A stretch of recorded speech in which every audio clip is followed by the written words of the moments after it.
Bonsoir Thomas Fouilleron. Bonsoir Patricia.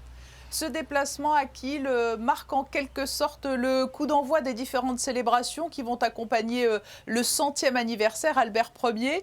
Et c'était une tradition pour le prince Albert Ier de venir dans cette ville tournée vers la mer qu'il affectionnait tant. Absolument, puisque entre 1898 et 1914, durant 16 années, le prince Albert Ier est venu 11 fois à Kiel à l'invitation de l'empereur d'Allemagne, du Kaiser Guillaume II. Et bien entendu, il y avait des raisons nautiques, mais aussi des raisons politique, diplomatique. Albert Ier a très tôt vu l'intérêt que pouvait représenter pour son grand dessein pacifiste et diplomatique ces régates, ces rencontres de Kiel.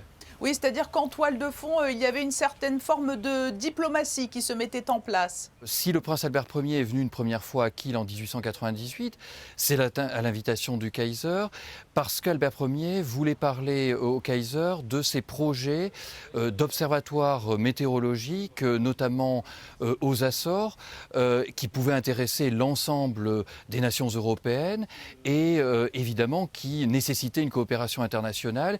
Et Albert Ier voulait être ce facilitateur. Et ensuite, étant donné le bon accueil que le prince Albert Ier a reçu de Guillaume II, en pleine affaire Dreyfus, il faut rappeler que 1898, pour la France, c'est cette fièvre hexagonale qui a embrasé les esprits.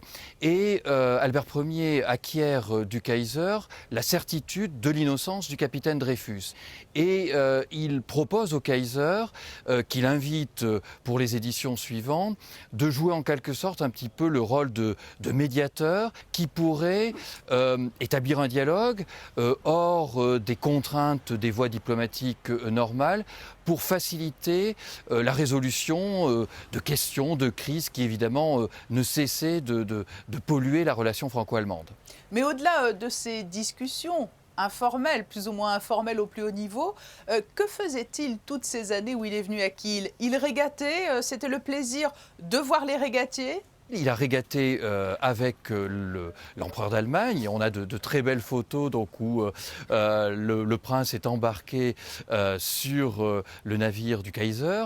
Mais il y avait surtout ces discussions, alors autour évidemment d'une bonne bière, il y avait ces soirées bières, ces Bierabend qui permettaient, alors on imagine le prince Albert Ier, je cite une anecdote que j'ai lue dans son journal intime, il fait dessiner sur un coin de table au Kaiser le drapeau de la paix. Alors c'était une idée qui avait jailli en 1902 lors de la tenue à Monaco du Congrès de la paix.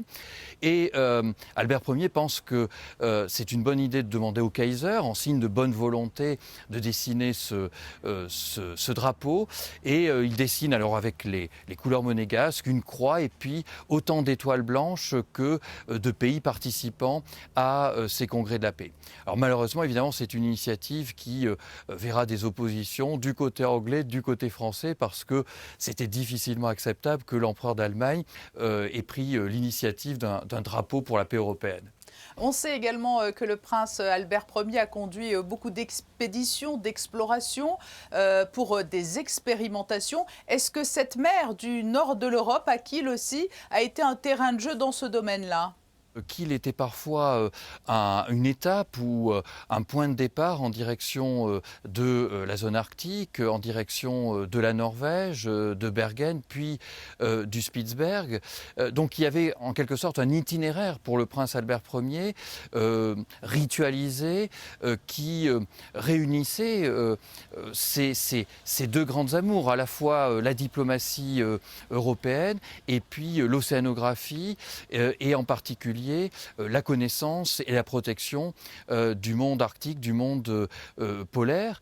Et très souvent, effectivement, les deux souverains, qui étaient autant l'un que l'autre passionnés d'étendue marine, discutaient de ces coopérations scientifiques, notamment autour du météorologiste allemand Hergezell, parce que quand Albert Ier fait travailler des scientifiques de nations différentes, voire de nations rivales, comme les Français et les Anglais, il fait aussi de la diplomatie, il travaille aussi pour la paix.